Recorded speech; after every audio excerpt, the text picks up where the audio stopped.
Alors aujourd'hui, on a 3 webinaires prévus dans cette matinée avec un premier webinaire justement sur tout ce qui va être Data Lake avec comme pierre angulaire Amazon S3. On aura ensuite Walid qui viendra nous parler de la sécurisation au niveau des Data Lake et Amadou qui parlera des nouvelles fonctionnalités autour de notre solution de Data Warehouse qui s'appelle Amazon Redshift. Sur cette première session, n'hésitez pas à poser un maximum de questions. On prendra 5 minutes à la fin pour y répondre. Et si jamais on n'a pas le temps de directement répondre à ces questions pendant les sessions, on vous fera un follow-up par email. Au niveau de la session, aujourd'hui, on est sur un niveau 200, donc c'est-à-dire qu'on ne va pas faire de deep dive tech. On va être vraiment sur les notions de data lake et des notions d'architecture principalement, sans forcément rentrer dans le détail de chacun des services. Là où la dernière session sur data warehousing, elle sera beaucoup plus deep dive. Alors, l'agenda pour ce webinaire, ce que l'on souhaite faire, c'est définir aujourd'hui pourquoi on a besoin d'un data lake, d'où vient ce besoin de data lake. Ensuite, comment construire son data lake, construire les fondations associées à ce data lake, comment l'optimiser et en tirer après un maximum de résultats. Alors, si on revient un petit peu dans le passé et qu'on essaie de déterminer aujourd'hui comment trouver de la valeur dans la donnée, initialement, on pouvait l'avoir d'un point de vue métier pour tout ce qui était monitoring, à savoir comment pouvaient se passer les ventes, donc vraiment monitorer le business. Donc, si on le traduit d'un point de vue architecture, on pouvait avoir une application avec une base de données relationnelle classique et faire des requêtes SQL dessus.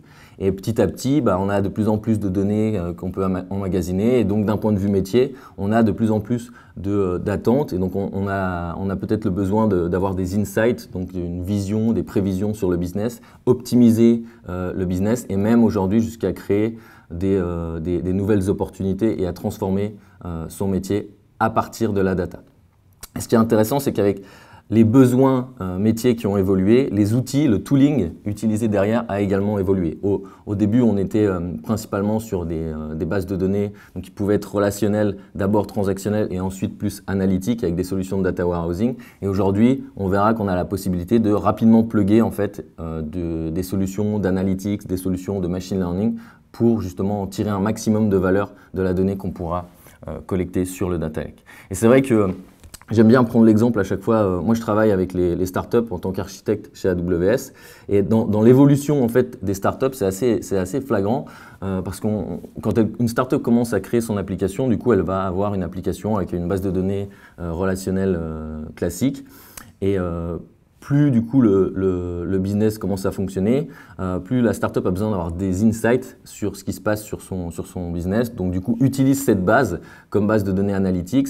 Alors après, ils se disent que ça peut être un peu compliqué, donc du coup, on va mettre un read replica. Et ensuite, une fois que le read replica ne convient plus, il faut changer de modèle. C'est là où on peut passer sur des solutions de data warehousing où on peut requêter beaucoup plus de données, beaucoup plus rapidement. Donc c'est vraiment un changement de moteur.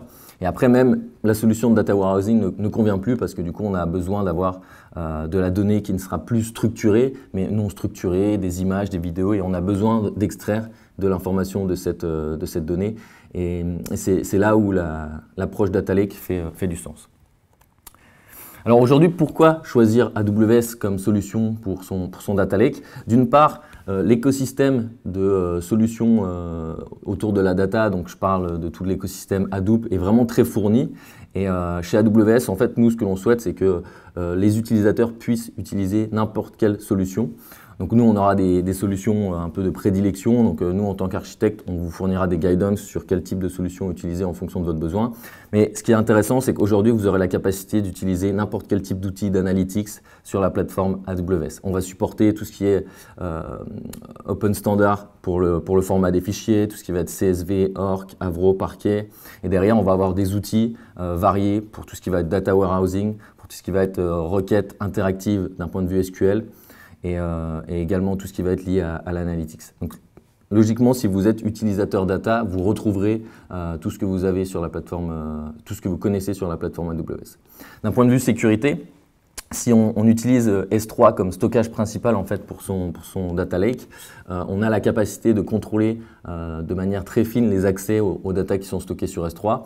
Ça fonctionne notamment en partie grâce au service IAM pour Identity Access Management qui va permettre de contrôler les accès d'un point de vue utilisateur aux données qui sont stockées sur S3. On aura également la capacité de vous accompagner avec des services comme CloudTrail qui vont monitorer tous les appels API qui sont faits sur la plateforme AWS. Donc ça, d'un point de vue audit, c'est aussi très intéressant. Et sans oublier tout ce qui va être chiffrement en transit au niveau du data lake et at rest avec des services qui sont nativement intégrés comme KMS qui permet de gérer des clés de chiffrement et qui sont naturellement intégrés avec S3.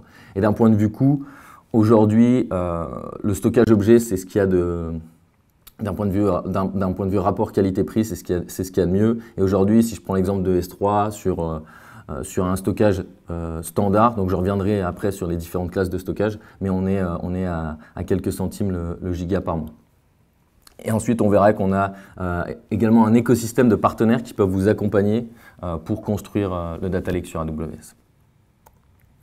Alors, sur ce slide, en fait, où on définit un peu l'architecture data lake sur AWS, ce que je voulais présenter, c'était principalement l'approche startup qu'on pouvait voir. C'est en bas à gauche, on voit toutes les bases de données relationnelles classiques qui peuvent être portées dans un data warehouse. Et ensuite, dès qu'on a de la data non structurée qui peut provenir des sites web, des applications mobiles, qui peut être de la donnée provenant d'objets connectés, elle ne va pas forcément être structurée, elle sera non relationnelle et donc on ne pourra pas l'intégrer facilement dans un data ware. Et c'est pour ça que l'idée de data lake est de centraliser toute cette donnée.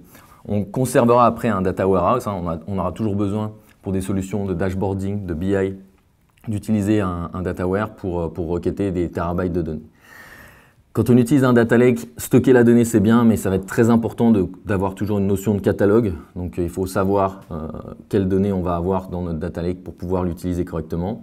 Et ensuite, on pourra plugger directement sur ce data lake des solutions pour faire du big data, donc du big data processing, tout ce qui va être solutions type Hadoop, type Spark.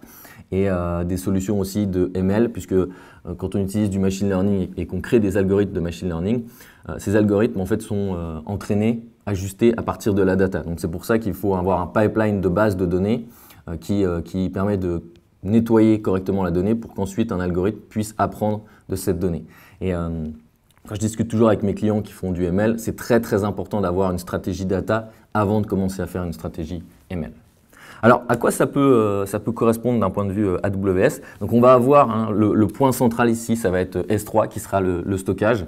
Donc, sur l'intérêt principal de S3, c'est qu'on est sur du serverless où il n'y a rien à manager. Donc, on est sur un service régional ou alors quand vous allez stocker un objet sur S3, l'objet va être nativement répliqué entre les différentes zones de disponibilité d'une région. On aura des mécanismes qui vont vous permettre de sécuriser les accès au niveau de S3. À gauche, on va avoir toute une partie d'outils qui vont être utilisés pour importer la donnée dans le data lake. Donc, je reviendrai après, mais importer la donnée en mode batch ou en mode temps réel. À droite, sur l'aspect analytics et serving, là, on va avoir pléthore d'outils qui vont vous permettre de travailler sur cette donnée, d'en extraire de la valeur. En haut à gauche, on aura des outils qui vont permettre de faire le catalogue de cette donnée, très très important, parce que du coup, si on stocke de la donnée sans la cataloguer, c'est comme si elle n'était pas stockée. Et on aura des outils qui vont permettre de faire des recherches aussi sur cette data. Et ensuite, un point de compliance, ça va être de gérer tout ce qui va être accès utilisateur au data lake. Quel type de personne a le droit d'accéder à quel type de data stocké sur le data lake. Et ensuite, une gestion aussi de la sécurité, donc avec le chiffrement de la data, les outils comme CloudTrail qui vont permettre de monitorer tous les appels qui sont faits au data lake. CloudWatch également pour monitorer tous les logs que vous pouvez avoir sur votre data lake et IAM que vous retrouverez sur n'importe quel type de service qui va vous permettre de gérer les accès utilisateurs. Alors avant de commencer sur l'aspect tech, je voulais vous faire un retour d'expérience de la société Epic Games. Donc Epic Games sont plus connus pour avoir créé le jeu Fortnite.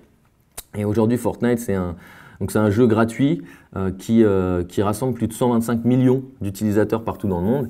Et le business model en fait de Fortnite est principalement basé sur toutes les microtransactions qui peuvent avoir lieu pendant le jeu avec les utilisateurs. Et donc c'est très important parce que ces microtransactions elles proviennent des utilisateurs qui ont besoin de changer de costume, de s'acheter des nouveaux ustensiles. Et donc pour leur proposer les meilleurs outils, les meilleurs ustensiles, Epic Games a décidé en fait de créer en fait un pipeline data pour monitorer au plus proche le comportement des joueurs au niveau du jeu.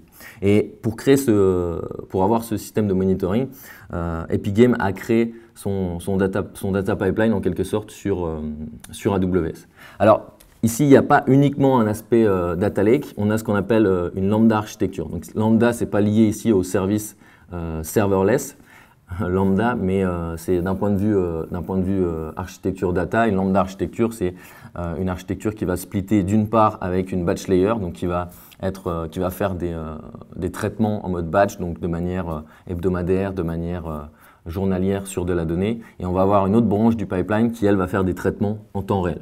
Donc là, avec cette architecture, en fait, le point d'entrée sera Kinesis, qui est un outil qui va permettre de collecter la data, et ils vont récupérer les données clients, les données au niveau des serveurs, les comportements des utilisateurs, qui seront collectés par le pipeline de Kinesis, et ensuite, ils seront consommés, les datas qui sont collectées par Kinesis, d'une part par le pipeline temps réel. Donc ici, ils ont implémenté une solution Spark Streaming sur EMR, avec un traitement qui a ensuite envoyé les données dans Dynamo, et ils utilisaient notamment un système de scoreboard qui tape en live sur DynamoDB, qui est notre base de données serverless NoSQL.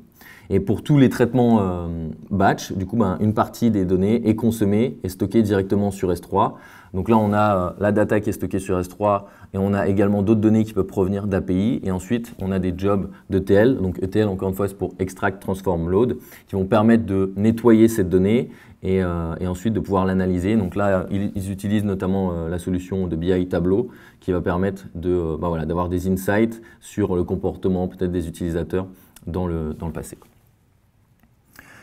Alors, si on rentre dans le vif du sujet, comment construire les fondations de son data lake? Donc, le point, vraiment, s'il y a quelque chose à retenir du coup de ce webinaire, c'est qu'aujourd'hui, le data lake sur AWS se fera avec S3.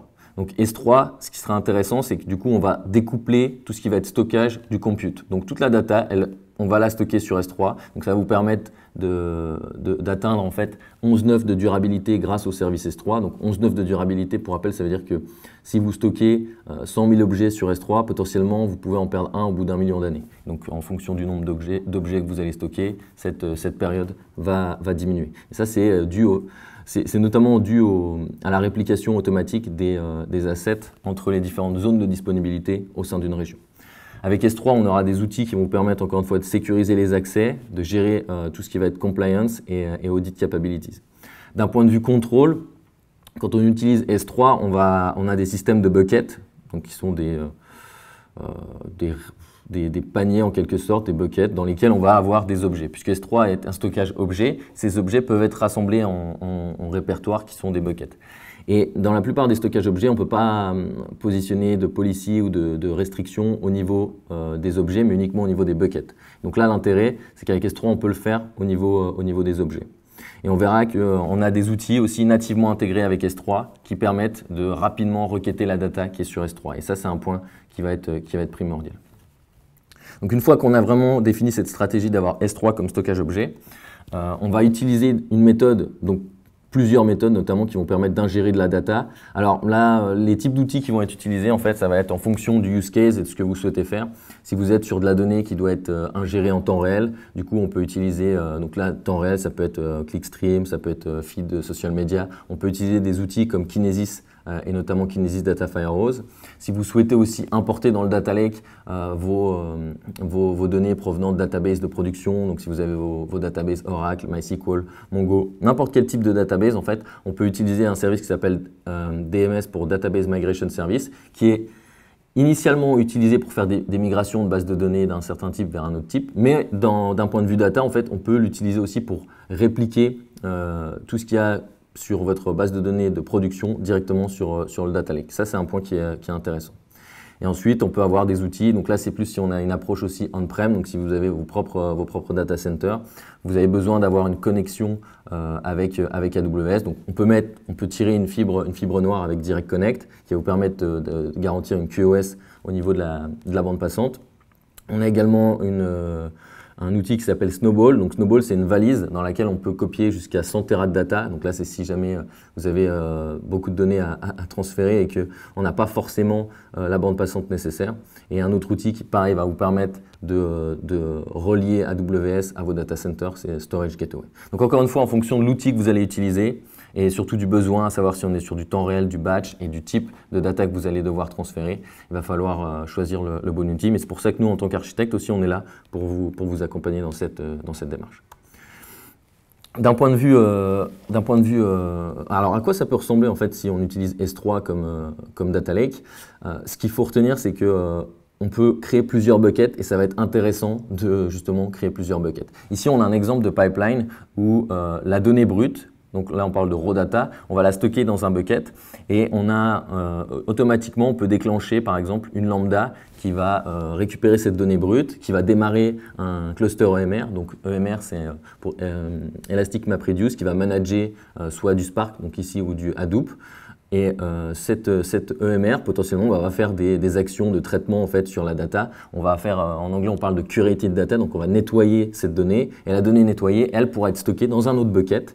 Et ensuite, on pourra du coup la consommer avec des solutions d'analytics type data warehouse comme Amazon Redshift notamment. Et tout ce pipeline en fait peut être automatisé. Ça c'est une étape qui va être importante, mais on aura besoin de définir plusieurs buckets en fonction du type de données qu'on va avoir et potentiellement des projets et des équipes aussi que vous allez avoir. Alors un point qui va être important, c'est le catalogue de la data. Donc nous on a un service qui s'appelle Glue qui va faire deux choses importantes. Glue, ça va d'une part jouer le rôle de catalogue, puisque du coup avec Glue, vous avez la possibilité de stocker toutes les métadonnées associées à votre data. Donc ça va être toutes les notions de schéma associées à la data.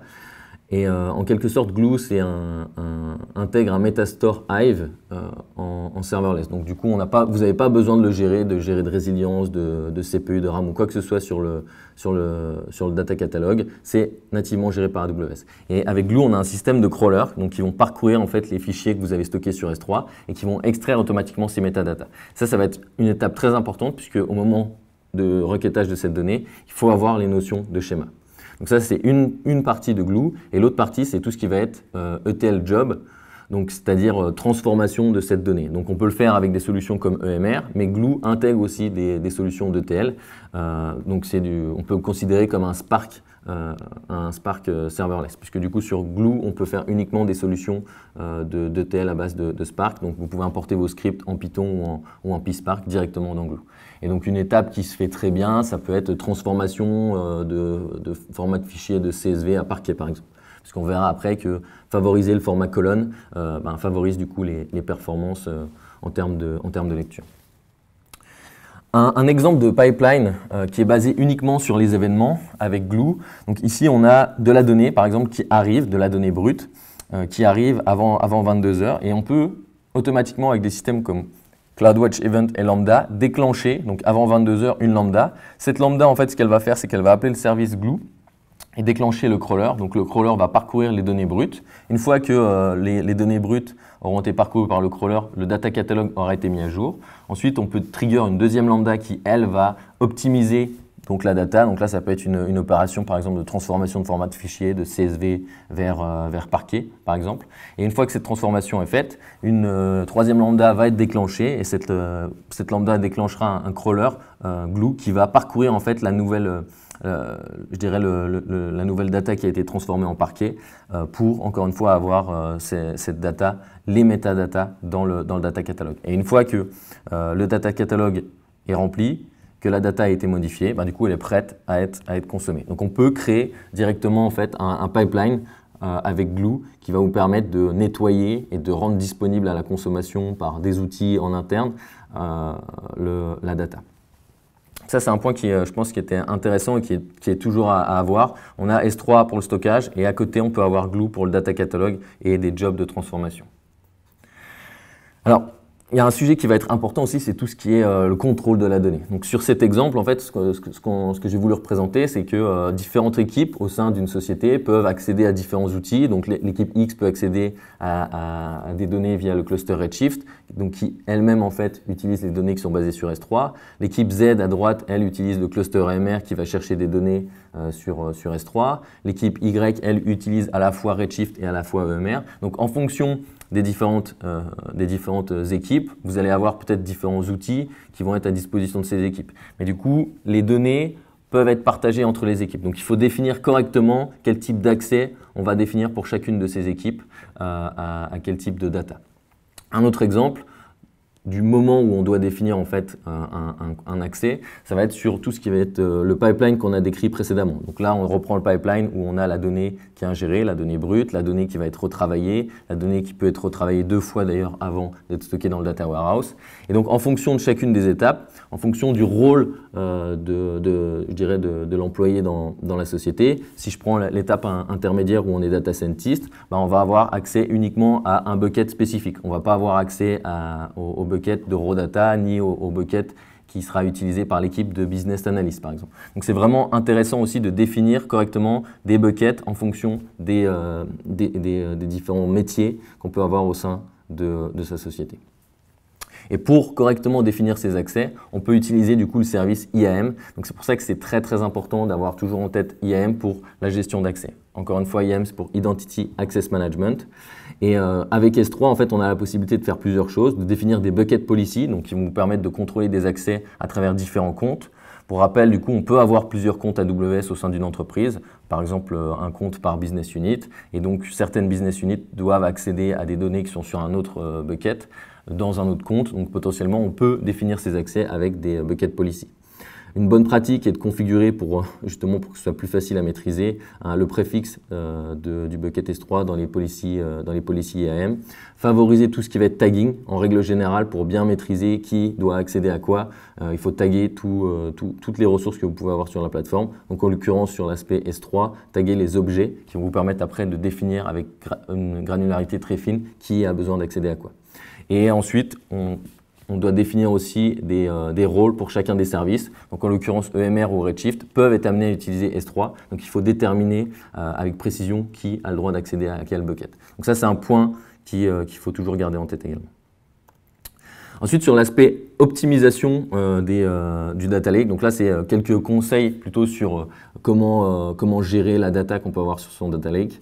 Donc éviter d'avoir des petits fichiers. Donc quand je parle petits fichiers, c'est intéressant de faire une agrégation de fichiers pour qu'on ait à minima des fichiers de 128 mégas. Ça c'est d'un point de vue performance, notamment si vous utilisez des solutions comme EMR, ça peut être intéressant. Et pour agréger ces fichiers, on peut utiliser une commande qui s'appelle S3distcp qui est inclus dans EMR et qui va vous permettre de faire l'agrégation de ces fichiers. Et ça permet d'optimiser les performances quand vous faites du traitement sur la data. Un autre outil qui va être intéressant, c'est S3 Select. Alors, S3, comme je l'avais dit, c'est du stockage objet. Donc, c'est-à-dire que si on veut accéder à de la donnée qui est dans un objet, initialement, on est obligé de télécharger tout l'objet. Mais aujourd'hui, avec S3 Select, on a la possibilité en fait, de faire des requêtes sur un objet, sur un fichier qui est sur S3 sans avoir à télécharger tout le fichier. Et ça va être intéressant puisque ça va vous permettre d'optimiser le temps de requêtage puisque pas besoin de télécharger tout l'objet et on va utiliser moins de données, donc ce sera également moins cher. Donc c'est vrai que d'un point de vue performance, c'est toujours recommandé d'utiliser S3 Select quand on a besoin d'interagir avec les objets qui sont stockés sur S3. Et d'un point de vue fichier, favoriser tout ce qui est fichier colonne, donc comme parquet notamment, ça c'est ce que je vois le plus en plus répandu, qui vont permettre d'optimiser les temps de requête. Faites du partitioning, donc là il faut déterminer quel type de données vous allez utiliser. Si vous allez faire des requêtes principalement sur la date, bon, ça peut être intéressant de partitionner la donnée sur S3 avec des informations liées à la date. Et également, si vous utilisez EMR, donc EMR permet de se passer de la solution HDFS pour le stockage de fichiers et peut utiliser nativement S3. Donc c'est intéressant de fonctionner avec EMRFS quand on utilise EMR. Au niveau du tiering, donc S3 en fait dispose de plusieurs classes de stockage. Ces classes de stockage, l'idée c'est que du coup on puisse choisir la bonne en fonction du type de données qu'on va avoir et notamment les accès à cette donnée. Donc si on est sur un accès chaud à la donnée, c'est-à-dire qu'on a besoin de beaucoup d'écriture-lecture, il peut être intéressant d'utiliser le stockage local associé à un cluster EMR. Donc là c'est un HDFS qui est setup au sein du cluster HDMR, au sein du cluster EMR, pardon. Donc là, on n'a pas d'utilisation de S3. Et ensuite, si on a besoin d'utiliser de la donnée qui va être un peu moins chaude, donc moins temps réel, on peut utiliser la classe standard de S3. Et ensuite, en fonction des accès, on peut basculer sur différentes classes. Donc on a une classe qui s'appelle Infrequent Access, qui elle va permettre alors l'intérêt principal en fait c'est d'optimiser aussi les coûts, puisque du coup quand on passe de standard à infrequent access, on divise les coûts de stockage par 2, et donc pour être éligible à la classe infrequent access, il faut que l'objet ne soit pas accédé pendant 1 mois. Et ensuite, si l'objet n'est pas accédé, il peut passer dans cette classe infrequent access, et ensuite on peut même l'archiver si du coup on a juste besoin de le stocker, et là on diminue encore une fois les coûts de stockage avec des solutions comme S3 Glacier Deep Archive. Et donc, si vous avez besoin d'insight aussi pour déterminer quel type de classe vous allez avoir besoin, on a une solution qui s'appelle S3 Analytics qui va vous permettre de déterminer les patterns en fait, d'accès à votre donnée pour vous faire des recommandations sur quel type de storage class à adopter sur S3. Donc ça, c'est un outil qui est assez intéressant. Et si jamais, du coup, vous avez énormément de données, mais que c'est compliqué d'appliquer S3 Analytics, on a une nouvelle classe de stockage qui s'appelle Intelligent Tiering, qui, elle, en fait, va nativement faire le passage entre une classe Frequent Access et Infrequent Access. Donc là, c'est à utiliser, en fait, si vous ne connaissez pas du tout les différents access patterns que vous allez avoir sur votre data. Et ça va être géré, en fait, nativement par AWS. Et donc du coup, si des objets font plus de 128 mégas, 128 mégas par exemple, et que du coup ils ne sont pas accédés pendant 1 mois, automatiquement en fait ils vont être basculés dans un accès infrequent access en restant dans le S3 Intelligent Tiering. Donc là c'est une automatisation que nous on fournit à nos utilisateurs et on leur permet en fait d'optimiser facilement les coûts en utilisant cette classe de tiering. Ensuite tout ce qui concerne donc l'extraction aussi, encore une fois, d'informations et d'obtention de résultats. Ce qui est intéressant avec l'approche S3 et ce qu'on voit de plus en plus, c'est que S3 sera le stockage central et on n'a pas besoin de déplacer la donnée dans différents types de bases de données pour pouvoir la requêter. Donc c'est important d'essayer de maximiser en fait, le processing de la data sur S3. Donc pour ce faire, on a des outils comme Athena qui vont vous permettre de faire des requêtes SQL sur les fichiers qui sont directement stockés sur S3. Donc ça c'est intéressant parce qu'on n'a pas besoin de charger les données dans un cluster de base de données. On peut directement faire les requêtes sur S3. Et ce qu'il faut avoir en tête, c'est qu'on est sur ce qu'on appelle du schema and read. Donc schema and read, ça veut dire qu'on ne va pas modifier la donnée, on va faire uniquement de la lecture sur cette donnée. Et Athena notamment est directement intégré avec des services de data catalog comme Glue. Donc du coup, vous avez les informations à propos des schémas qui sont stockés dans Glue. Et grâce à Athena, vous pouvez directement requêter la donnée qui est sur S3. On a également Redshift Spectrum, donc mon collègue Amadou en parlera tout à l'heure quand on va parler de Redshift, mais sur Redshift Spectrum, du coup, on a la possibilité à la fois d'avoir un cluster de data warehousing dans lequel on charge la donnée, mais si jamais on a besoin de faire plus de requêtes sur de la data, sans avoir à charger du coup la donnée dans le cluster, on peut utiliser Spectrum pour aller requêter la donnée qui est sur S3. Donc la bonne pratique, c'est d'avoir les données chaudes qui restent sur le cluster et les données qu'on souhaite requêter, mais temporairement, on les laisse sur S3 et on peut toujours y accéder avec Spectrum. On a des outils en termes de ML aussi, comme SageMaker, qui vont vous permettre de créer, d'entraîner, de déployer des modèles en production. Et donc SageMaker est nativement intégré avec des outils comme S3. Et donc Glue, donc j'en ai déjà parlé, qui va permettre aussi de travailler sur la data qui est stockée sur S3. Donc un dernier rappel sur S3 Select pour optimiser vraiment le requêtage de vos datas sur S3. Pour éviter d'avoir à télécharger un objet complet, utilisez S3 Select qui va vous permettre de faire des requêtes SQL sur des sous-ensembles d'un objet en fait, et ce qui permet de ne pas avoir à télécharger plein d'objets. Donc quand on a énormément d'objets à requêter, c'est intéressant d'utiliser S3 Select, surtout si on n'a qu'une partie de chacun des objets à requêter et à télécharger. Ça permet d'optimiser à la fois les coûts et les performances. Un sujet qui est intéressant aussi, mais là c'est vraiment si on fait du HPC, donc pour Hyper Performance Computing, on a une solution qui s'appelle Amazon FSx for Lustre. Donc Lustre, c'est un file system qui va permettre de faire justement beaucoup d'écriture, beaucoup de lecture. Et on a des clients qui utilisent ce type de file system quand ils font des analyses, notamment j'avais en tête une analyse génomique où on a besoin d'énormément de ressources de compute et qui vont accéder à un file system. Et une pratique aussi, une intégration qu'on peut avoir ici avec S3, c'est que les datas peuvent être stockées sur S3 et on peut créer le file system qui va charger ces données dessus. On va faire le traitement en parallèle et une fois que le traitement est terminé, les données peuvent être renvoyées sur S3. Donc l'intérêt, c'est encore une fois de n'utiliser en fait de solutions à côté de S3 temporaires temporairement, je veux dire, et de ne pas avoir du coup à payer un cluster je dirais de file system qui va vous permettre de requêter facilement la donnée. Donc, ce qu'il y a à avoir en tête, c'est qu'on peut utiliser S3 comme stockage pour persister la donnée et qu'on peut utiliser après d'autres solutions autour si on a besoin de faire une modification ou un test ad hoc sur cette donnée. Et peut-être un dernier exemple avant d'avancer, donc sur la société Cisco qui fournit en fait à d'autres sociétés des outils pour tout ce qui va être cuisine, préparation de nourriture. Et eux avaient énormément de données à traiter à partir de data stores multiples. Donc ça pouvait provenir notamment d'AS400, de données de marketing. Et ils ont créé en fait un data pipeline avec du coup un bucket S3. La préparation de la data a été faite, là en l'occurrence avec Redshift. Et une fois que la donnée était modifiée et transformée, elle était restockée dans S3 et ensuite consommée par des outils comme Athena, comme Spectrum, des outils de ML notamment qui leur permettent d'avancer un peu plus vite. Hop. Alors si vous souhaitez avancer rapidement sur l'aspect data lake, mais que voilà, je dirais que ça peut être, il faut appréhender un peu les différentes technologies qui sont mises à disposition. Si vous souhaitez aller très rapidement, vous pouvez utiliser une solution comme Lake Formation, on vous en parlera dans la session d'après, qui va permettre du coup de créer un data lake sécurisé en quelques jours. Et donc Lake Formation va vous créer les différents buckets, va vous gérer les différents accès, donc la granularité au niveau des objets. Vous aurez la possibilité de positionner également les utilisateurs qui auront accès au bucket. D'un point de vue partenaire, aujourd'hui sur la plateforme AWS, vous allez retrouver énormément de partenaires qui travaillent dans le monde de la data. Donc là, je pense à des sociétés qui peuvent vous accompagner pour faire du traitement data comme Talent, comme Matillion, donc tout ce qui va être ETL. Elles sont disponibles nativement sur la marketplace AWS, qui est une marketplace sur laquelle on peut retrouver toutes les solutions d'éditeurs de logiciels.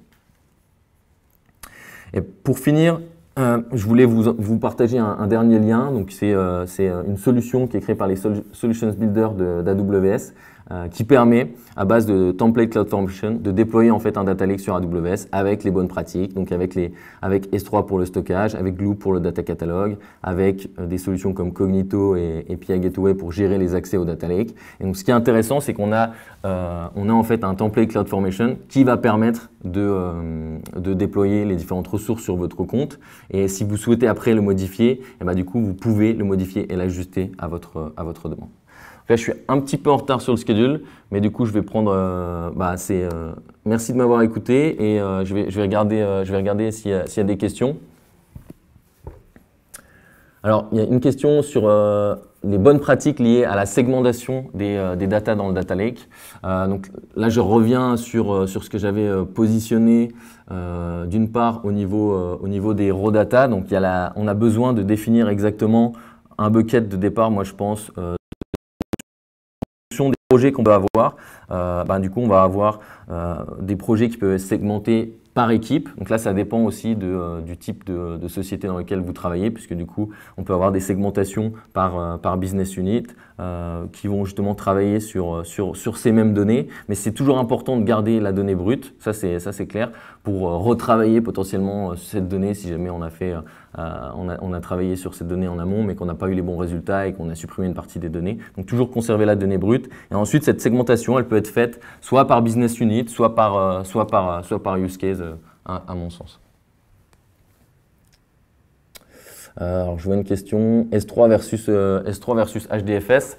Un point ça c'est une bonne question.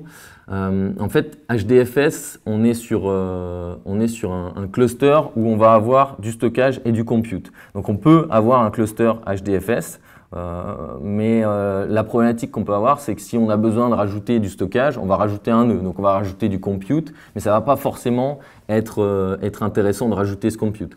Et ce qui est intéressant avec S3, c'est qu'on a la possibilité en fait de découpler le stockage du compute. Donc on utilise S3 uniquement pour le stockage et donc plus on a de données, plus on va en stocker, mais on n'aura pas besoin de rajouter de nœuds dans le cluster.